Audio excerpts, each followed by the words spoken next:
Buenos dias, señoras y señoras. Welcome to Service Drive Revolution, the drive-by. I'm Chris Collins, and this is Christian Lafferty, because for generations, the Lafferty family's been making people chuckle. Yes, humorists we are. Hello, everyone. It's deep in his genetics. It's right. Genetic malfunction.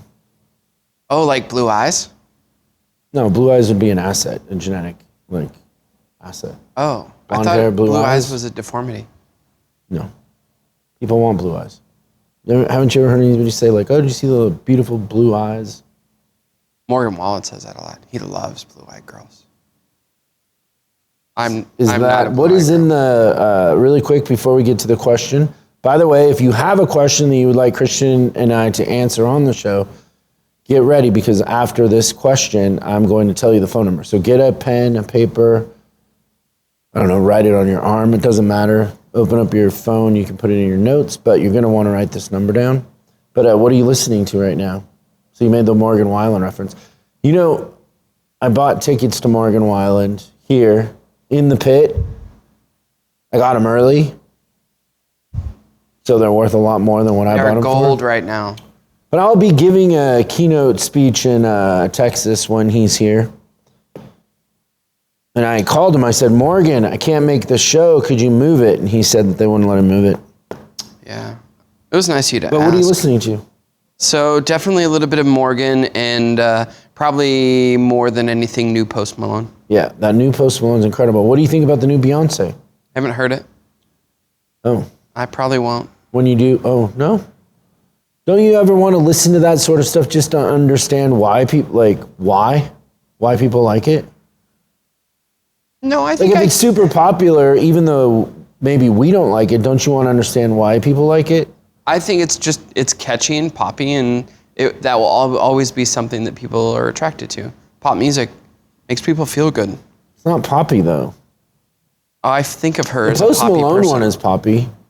It's poppy, but it's got angst in it, which think I really like. The new Post Malone's incredible. Somebody broke his heart. Clearly. But it's great. Okay, let's get to, the phone number is 833-3-ASK-SDR. 833-3-ASK-SDR.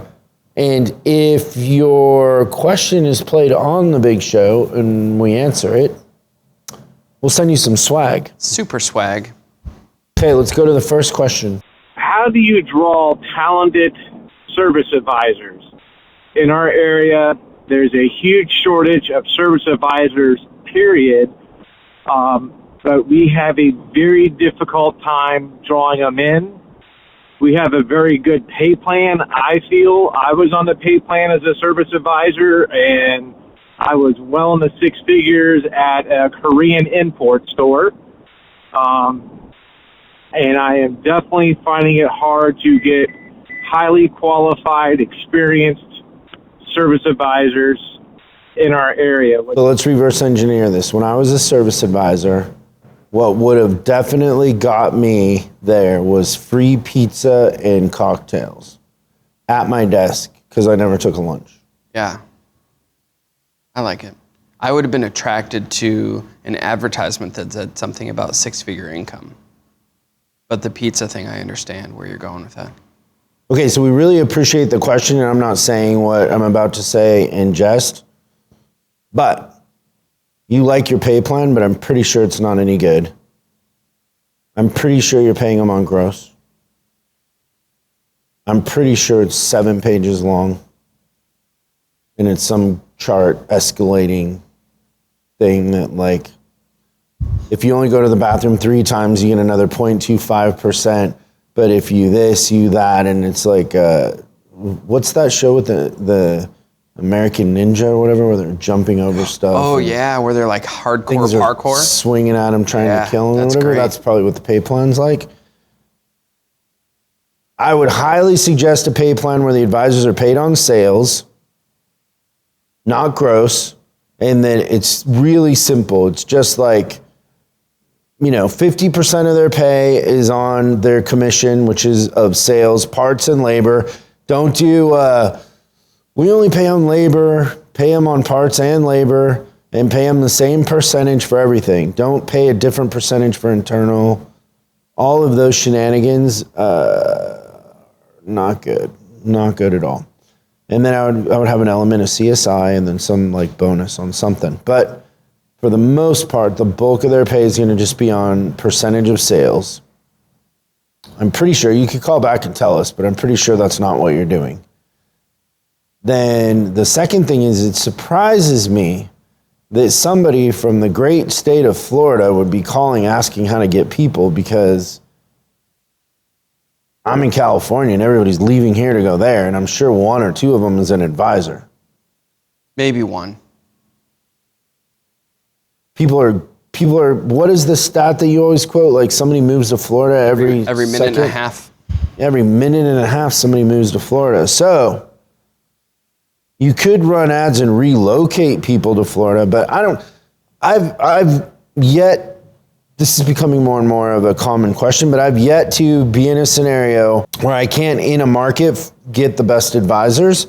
So if you and I were sitting together having an adult beverage of some sort, what do you think, listening to this question? What kind of adult beverage would you have? Beer. Beer. So you're having a beer. I'm not having a beer, but I'll have a tequila. And we're sitting there talking, and I go, hey, so that store 3 miles away with 10 advisors, who's the top advisor over there? And you'd probably say, Chet. Well, you take a drink of your beer. Yeah. It's like a sandy lager, too. I don't know. And then I would know that. So I like to figure out where the top advisors are in the market, and then I just keep taking them to lunch and keep talking about how other stores change pay plans and don't treat top performing advisors well and don't value them. Don't, how would it feel if you worked at a place where your boss said he loved you every day? Stuff like that. That's pretty good. Right? Do you want a boss that's going to give you a hug when you come into work? But I mean, if you really want to get ahead of whatever, shortage of advisors there are, every tech you interview, every advisor you interview, you should be asking them, who are the top advisors over there where you're working? How many techs are following you? But the best advisors follow the best techs, and the best techs follow the best advisors.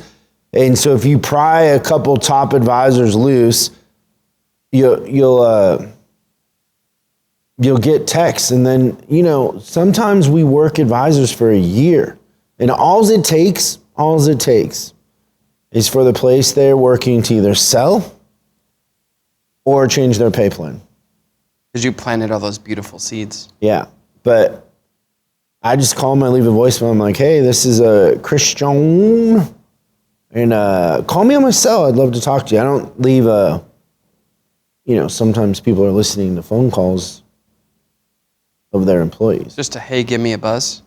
Yeah, hey, give me a buzz. I would love to tell you a joke.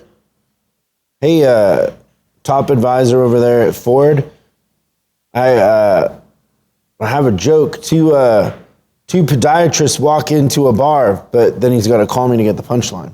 Oh, there you go. That would work for you. Yeah, for sure. I was thinking, I was walking to work. A lot of your jokes start with, I was walking to work. Yeah. I've had to change that up a little bit because I'm not walking as much anymore. Okay, so pay, I'm pretty sure the pay plan he has isn't good, because I've yet to see it be good anywhere, ever. When did we make pay plans so weird and complicated? As long as I can remember. Pay plans are an incredible recruiting tool for advisors. Well, we like to sit there and go, on the numbers you're doing now at the place you're working, what would you make on our pay plan? And then they got to go through the pay plan, and I'm giving away all our secrets. Then do some research. You can relocate people. People are moving there all the time. Yeah, I don't think it's that hard. Do you? No, I've got one to add to that, which is piggybacking off of what you're saying. Remember that old Henry Ford saying? Let me think about this for a second. If you stand in the rain, that one? Yep, that's the one. It says, if you stand in the rain, whether you think you can or you think you can't, you're right. Oh, that's not the one I was thinking. So Might be a little bit of cross signals there on that. But the way that you open this up, caller, is that you said that. It's funny that that Pretending wasn't like we're on a live radio show. Totally. It's funny that I wasn't trying to be funny there, but you thought that was funny. But you started that whole thing out with, I heard and I don't know, maybe it's just because I've heard it so much over the years, you gave us the My Market's Different speech, and that it's hard to find tax, and then you told us you're from St. Petersburg, Florida, which is a beautiful place right on the Gulf of Mexico that I'm pretty sure a lot of people would like to live in. But yeah, because the one thing service advisors don't like is fishing. they don't like fishing. They don't like the outdoors. Boating. They don't like affordable housing. Yeah. They certainly don't like having their own boat. Right. And then fishing on their boat, parking it in their driveway of their house. Yes. On an amazing pay plan. All those things. Because they would rather stay in California and not have a boat, not fish, not make a lot of money, and not afford a house. Yes. And pay taxes. That's the other thing. Service advisors love high taxes. Right. And like the state us. of Florida has no state income We tax. clearly love high taxes. We're still here in California. So my A point. building here. Ready? Is this what it's like when I interrupt? Kind of. But at the end of the day, you have to start to think that it's possible to do it. If you start to then... You create your own reality. Yes. That's what you're trying to say. It's exactly what I'm trying to say, is that you have to start to believe that it's possible, and then it'll happen. And then you tell your competition it's impossible. Oh, yeah. You carry that story on. How do you get advisors? It's impossible. They already know you as the guy that says we can't find the stuff. So just change your mindset, but don't change your verbiage. You'll have everyone fooled for years. Home run. I love it. Thanks for the question. My question is as a service manager for our auto group, I'm working 80 hours a week. I'm obviously responsible for growing the business and service, but also building maintenance. Hanging signs up for the general manager when the sales team hits achievements, and I'm not sure how to pull myself back from doing everything and everybody coming to me for that, and actually be able to manage them versus enable them to not think for themselves. So how many days a week do you think a normal service manager works? 6. 6, right? So if you work 80 hours a week, that means that you work roughly 13.3 hours per day, 6 days a week. Is it possible that he feels like he works 80 hours a week? Yeah. Maybe the hours he's working are so hard that 1 hour feels like 2 hours? All I know is 80 hours is a lot. Whether you feel like it or you're working it, he's got to be, I would guess Sunday all he does is sleep. Or maybe he works Sunday too, I don't know. But that's a lot of hours. That's like 7 a.m. to 8 p.m. every day, 6 days a week. Yeah. I'm sorry, caller. He's committed. Yeah. There's no lack of drive in that one. This is so we unpack the hours, but should we unpack the question? Yeah. Well, I think at the end of the day, So I want you to do me a favor and get a pen and a piece of paper. And I want you to write something down. He's ready. He's ready? Okay, write this down. Man who rowboat. So man who rowboat. Is rowboat one word or two? Doesn't matter. Can't rock boat. And rock, I mean rock. We can't rock the boat like Heavy Metal Thunder. Man who rowboat can't rock boat. So what we're gonna go into something a little more advanced here, but you're asking the question, so I'm assuming you want a real answer that's gonna get you real results. If you have clear goals and your boss understands what your goals are and you're committed to those goals, people aren't gonna be asking you to fix a toilet. if you're constantly, you got to learn how to manage up. If you're telling your boss like, hey, I need to hit 35 grand a day in labor. I need to hire 3 techs and some advisors. I need to recruit. This is what I got going on. I'm super busy. And you're doing those things and you're doing the things that are going to get you the biggest results. They won't ask you to do the toilet. The reason why they're asking you to do the toilet is they don't think you're doing anything or what you're doing isn't important. You need to raise the perception of the value of the things you're doing by clarity. You got to have clarity about what your goals are and share it with everybody. Be committed to it. Preach it from the rooftop in a sense. But I've yet to be in a store where the managers have very clear goals and the leadership above them is at least understands what their goals are and they're asking them to do other stuff. But when they perceive you don't have goals or you're just a necessary evil or you're there because you're a warm body or a placeholder or whatever, then yeah, they're going to ask you to fix the toilet in the showroom. Well, if you're there 80 hours a week, and then I would say the other thing is too is like some of this has to do with your perception of yourself. The way you're carrying yourself and what you feel about yourself, your self-esteem is projecting something that makes people think that you should be doing menial tasks. And it's making his people less interested in following him. Yeah, so think about this for a second. If I show up every day wearing a suit and tie, and you know how I have a like for fashion. I'm not saying just any suit and tie. I'm saying like I show up and I look like you're like, is he the president? Did the president grow a beard? Like I look the part. Yes. Do you think somebody would ask me to fix a toilet? Never. No. So I remember in Johnny, if you're listening, I remember years after a fellow service advisor who now is the manager where I worked, we went to dinner and he said, I used to think you were a douche when you wore a suit to work every day as an advisor, but now I get it. I've done this to many people. I did it to Scuba.